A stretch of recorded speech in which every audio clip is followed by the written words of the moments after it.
council পৰ্যায়ত আপোনালোকে কৰে ইমান পইচা যে আপোনালোকে এজন প্ৰাৰ্থী মোৰ ফোন ধৰা নাছিলে তেওঁৰ পৰিবাৰে ফোন ধৰিছে তেতিয়া মোক কৈছে যে আমাৰ ঘৰত আহি পেলাই সুধিছে গুলি খাবি নে পইচা খাবি প্ৰাৰ্থীগৰাকীয়ে সুধিছে এই মানে আহি পেলাই সুধিছে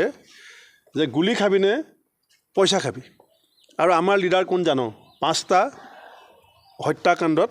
তেওঁ চাৰ্জশ্বিটত হৈ আছে তাৰপাছতো আজি তেওঁ আমাৰ ডিমা হাছাওৰ লিডাৰ বিজেপিত গতিকে তহঁতি সিদ্ধান্ত ল পইচা খাবি নে গুলি খাবি তেতিয়া কৈছে ছাৰ মোৰ মানুহজনৰ গাত দুখ নাই মই ক'লোঁ যে আপোনাক আমি হেৰুৱাব নোৱাৰোঁ গুলি খাব নালাগে কিবা দিয়ে যদি লওক আৰু ছাৰক মই বুজাম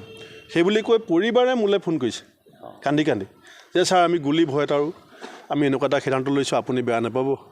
আমাক মাফ কৰি দিয়ক এতিয়া এই কথাখিনি যদি অসমৰ ৰাজনীতিত কাৰ নেতৃত্বত হৈছে গৃহ বিভাগৰ দায়িত্বত কোন আছে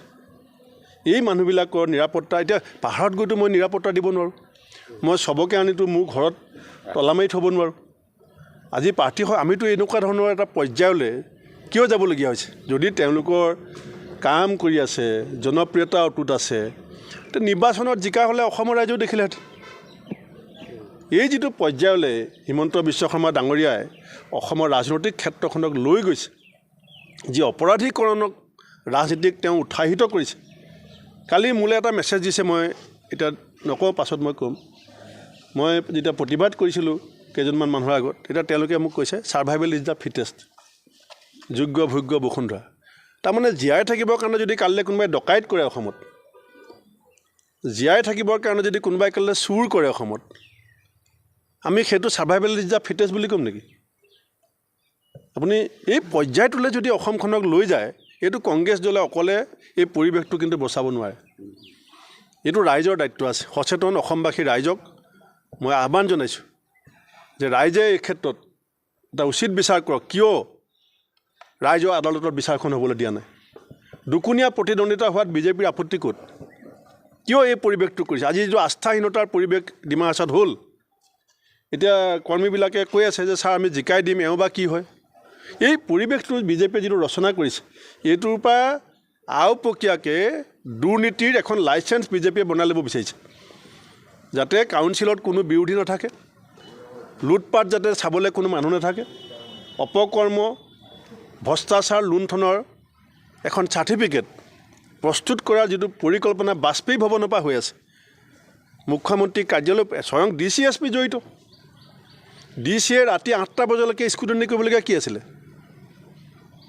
28খন সমষ্টিৰ 28খন টেবুল লগাই দিলে দিনৰ 12টা বজাৰ আগত স্কুটনি হৈ যায় আমিতো অসমত বহুত স্কুটনি দেখিছোঁ কালি তাত ৰাতিলৈকে স্কুটনি হৈছে